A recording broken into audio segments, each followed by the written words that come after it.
Hello, hello, hello. Sir David the Bard. Some of you people, I'm coming to you from Kangaroo City.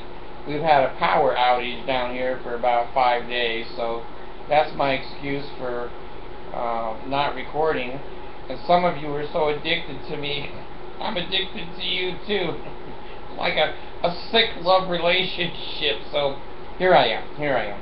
Now, speaking of sick love relationships, you know, when I don't have anything to do, which is often, I go looking to buy cars. I love beautiful women and cars, and I'm done shopping beautiful women, I thought. Now, you old geezers that watch me, 40 and above, you old geezers. What's a geezer? I don't know. It's like a goose or something. Anyway, I got driving some cars, and I drove that new, I think it was a Chrysler 200. Now, the other day I was sitting in Toyota while my car was being washed. They washed it for me. One of my cars is a Toyota. And got talking to one of the salesmen, and I said, well, you know, I'm pretty happy with my Hyundai. It's got a turbocharger on it. He said, yeah, that's pretty cool. I've got 2 turbochargers. I said, what? Yeah, my BMW, it has 2 turbochargers. You have one more than me? No. Or don't fly that way. I gotta have the best. So I quiz him and I say, you know, 2 separate turbochargers. He says, yeah, one for 2 cylinders, one for the other 2 cylinders. I said, how fast is it? Which I really didn't want to know, because my 0 to 60 in 7.9 is fast. 0 to 60, 3.7, twice as fast as my car. So now, my car's only 2 months old. It's got 20,000 miles on it. Yeah, I love that car. So anyway, I started saying to myself, if everyone else has 2 or dual turbochargers, then the Bard needs to move up a step. So I go looking around. So I go to the Chrysler dealership, and it has dual turbochargers on its 200. And the guy said, "Oh, just blow your Hyundai out of the water." I said, okay. This has, I think he said 325 horsepower. I said, okay. I took it and I drove it 3 blocks. I said, "This is a piece of shit. My car, only thing you'd see is tail lights." I took it back. Well, then I got to drive, oh my God. I went into the Ford. I have never owned a Ford. But I thought, well, I'm going to give everybody a chance to ban me. Please, ban me so I don't buy new cars. So I go in, and they have this special edition. It's like a race car. And I said, man, what is that? She said, and the woman salesman says, that's got a blower. It's got fuel injection and a blower. It says there's no lag then. When you step on the gas, it's ready every second. She says, that's right. Because your turbocharge will take 1 or 2 seconds before it engages. I said, yeah, it'll do that. It lets you put your foot on the brake, put your foot on the gas, drive the RPMs up to 3,000, don't let go of it. You're going to the moon. Many times, I've got it on the floor, and I'm just racing it. And when I get to whatever, 60, 70, 80, I'll push the button. That's where I want the cruise to be. And when I let go, the car is already in a trajectory. It'll go up another 6 or 7 miles an hour because of the push, I guess, of the turbo. So anyway, I look at this car, then I look at her. I said, how come you know so much about cars? And she goes, well, I grew up around them. I said, you seem to be a Mormon, or raised a Mormon, but you're not a Mormon. She says, you're right there. I said, the Bard is always right. I said, okay. I went over to the, I did take my meds today. I'm moving from subject to subject, but I went over to the Chinese restaurant. At the end of the Chinese dinner, the lady came with the little cookies, and I always like to crack the cookie. In fact, I like those cookies. So I cracked it open, And before I read it, she said, you know, I feel you're going to be very lucky. And I said, oh, really? I said, the only way I'm going to be really lucky is if this is your telephone number. She says, you're not going to be that lucky. I'm never that lucky. Well, this little girl that was selling me this car, she said, well, what kind of a price range do you want to be in? I said, well, 45, 48, 50, anywhere in there. And she said to the bard, you better walk away from this one. I said, how much is this car? She said, well, it's over $60,000. The car I like. I go, God, I haven't got the balls to go 60,000 yet. They're growing, though. They're growing. So anyway, I said to her, what's that 2014 over there? Black, red stripes on it. She said, oh, it's one of our customers. He traded that for one of yours that you can't afford. Well, how good is that one? She says, you start the engine in that, we'll have an orgasm. So give me the key. Give me the key. Give me the key. So I went over, and she gave me the key, and it was just like 1965. Just like I was in high school. You started that son of a bitch. It's just hopping from I guess a radical cam, and the pipes, beautiful glass packs, and it would roar.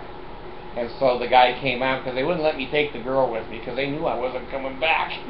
You put the old man in that goddamn. I'm driving to the moon with her. The last girl I had in my car salesman with the moonroof, I caught her hair in the moonroof, and she said, "Let me out." And it's the moonroof. It's not me. So the reputation preceded me. So anyway, the guy comes out, and my little turbine. My father-in-law from the Philippines, he's a pretty small guy, he's probably 5 foot.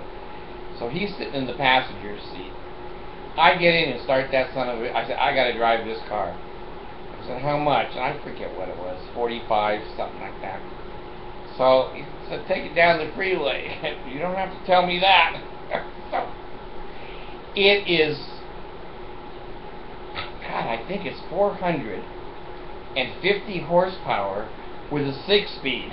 Now, I'm used to a 4-speed. I'm not used to those 2 other gears there, so I'm a little slow and a little sluggish there. Stopped at the bottom of the ramp. That car is going 70 in second gear, just screaming. Everybody's looking at him. Hey. Girls go, he's old and he's ugly. Hey, this is my car. I got to go home with this one. So they said, well, what time does your wife get off? And I said, well, I'm going to have to talk to her. And they said, all right, see you around 7? I said, yeah. So I got thinking about it over 5 or 6 hours. And I thought, you know, I have trouble all the time as a courier because I can't text and drive. I just can't. My attention span is way too long. By the time I look down and see what the message is, you know, I'm in Nebraska. You know, so anyway, I can't text. But I can hold the machine and it will speak to me. Oh, Bard, you're running off the road. Oh. So I have the phone in one hand. I'm trying to drive, and my car is pretty computerized. And you can drive it with one hand. You know, up, down, it'll stop itself, go itself. So you can do pretty much with one hand.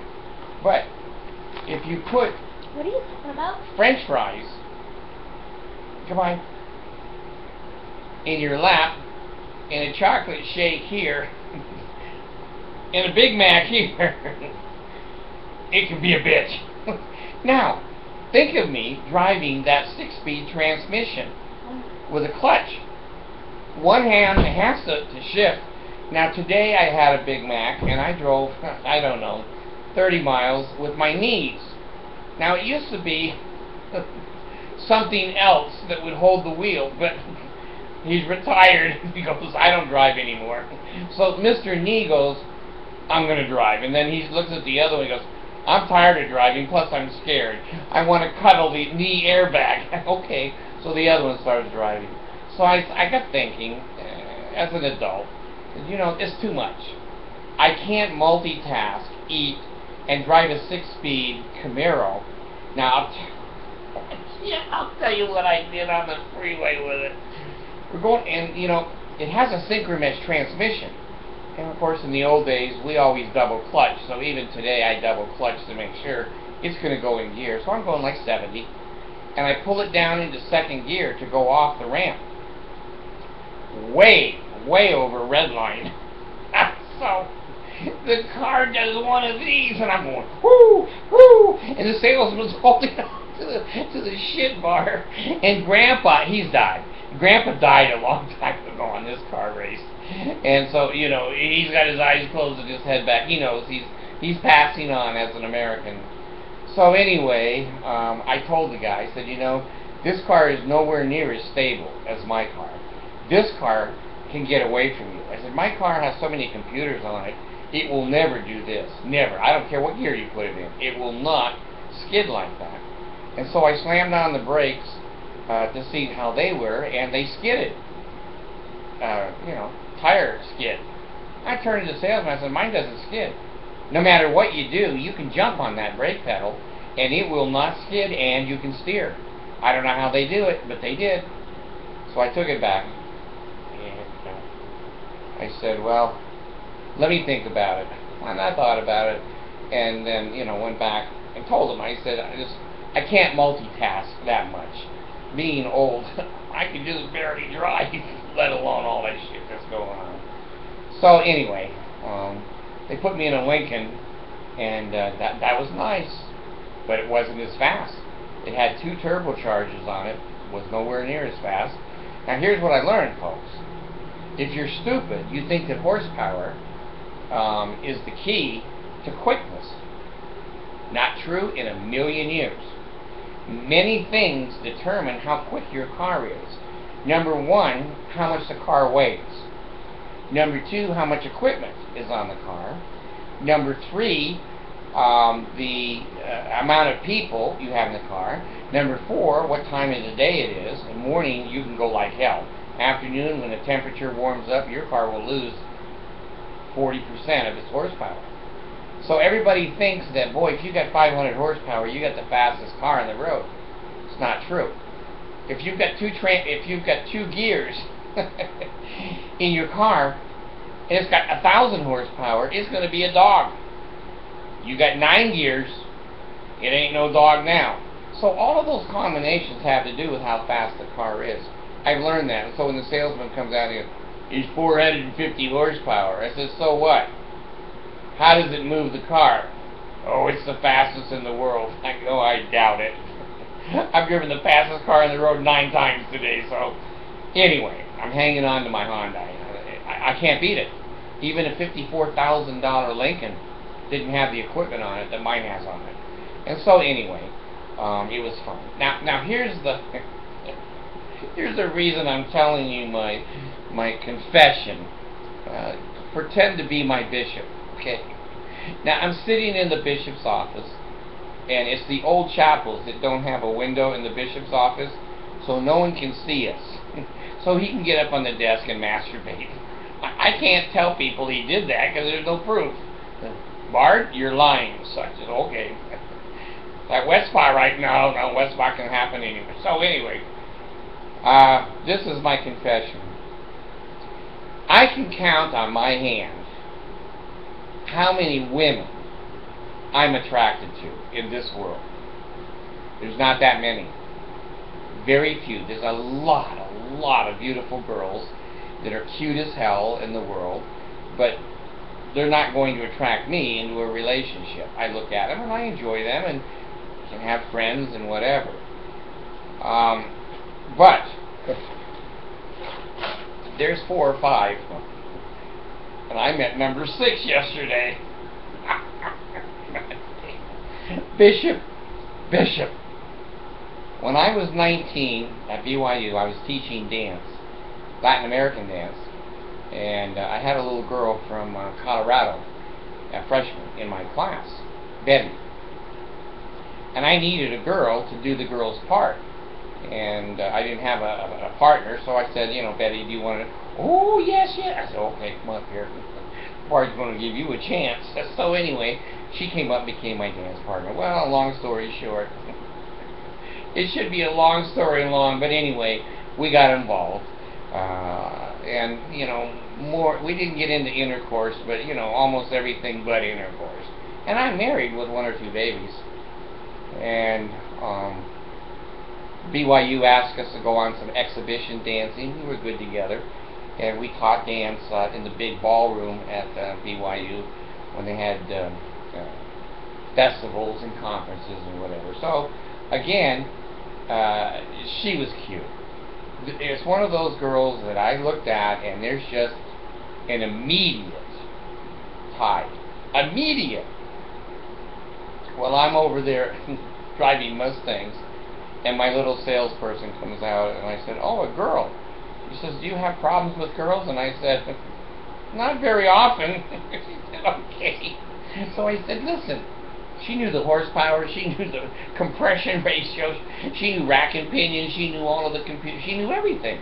I don't care what car you moved to, hot cars she knew. And I had a crush on her. The moment I saw her, her facial expressions and the way she talked to me, she could have sold me dog shit, and I would have paid good money for it. She could have sold me my soul. My father-in-law is right beside me in the car. I grab his, "Save me, save me." Okay, my daughter needs you. "Save me, she needs me too." No, she didn't. So, she was 19 and smart as hell and just a doll. Just a little tiny doll, and her personality lit my fire. And I'm still smoldering today. And I had Ty with me, my father-in-law, today. We were working together. And we drove by the Ford dealership. And I looked over and he said, "Don't even think about it." Okay. I kept driving. I kept going. I wouldn't hurt my Mercy in a million years, but if she really wanted to give me a Christmas present, I'd take a little, what's her name there, with just a bow on her head. Polygamy? I'm for polygamy now. So anyway, I'm trying to grow up. I don't know what I'm going to be when I grow up, but I'd sure like to grow up holding that little baby girl. So, I'm a bad person. I am. I'm a bad person. But I'm true and faithful. My little wife is the sweetest damn thing in the world, and I would never hurt her. I would never hurt her. So if this girl, stripped down in the parking lot naked and kept screaming, "Take me, take me," I'd just stand there and yell, Where do you want me to do?" Jesus. I need meds. So anyway, my LDS background kept me a virgin till I was married, and then through 5 wives, I stayed a virgin. So anyway, I can't even think of her name, but she's cute. So, when you think you're immune, I think I'm immune because not that many girls attract me. I love beautiful women. I love them. But it's not that I want to be with them. The personality and the face and the body don't match. But this, it matched. And I wanted to strike that match and let that fire burn. So anyway, Bishop, please forgive me. Can I light a couple of candles out by the foyer there? And, what do you want me to do to repent? And the bishop said to me, "Do you have her phone number?" "Bishop, I'm out of here. I'm out of here." So anyway, pay me, lay me, and nail me. Oh God, hear the words of my mouth 3 times. And don't cut my throat, which you should. And cut my heart out because it's not faithful. And cut out my guts. And I want you to have health and enable, marrow in the bones, strength and loins, and power and priesthood be upon me and upon my posterity through all generations of time and throughout all eternity. So anyway, I confess to the bishop, I'll never get a temple recommend again. That's what the last bishop told me 20 years ago, and he was a prophet. It hasn't happened. So I'll try to record. I love to record. I miss you guys as much as anyone misses me. There's only one of you that misses me. I wonder if it's that little... No, never mind. This bar's gone.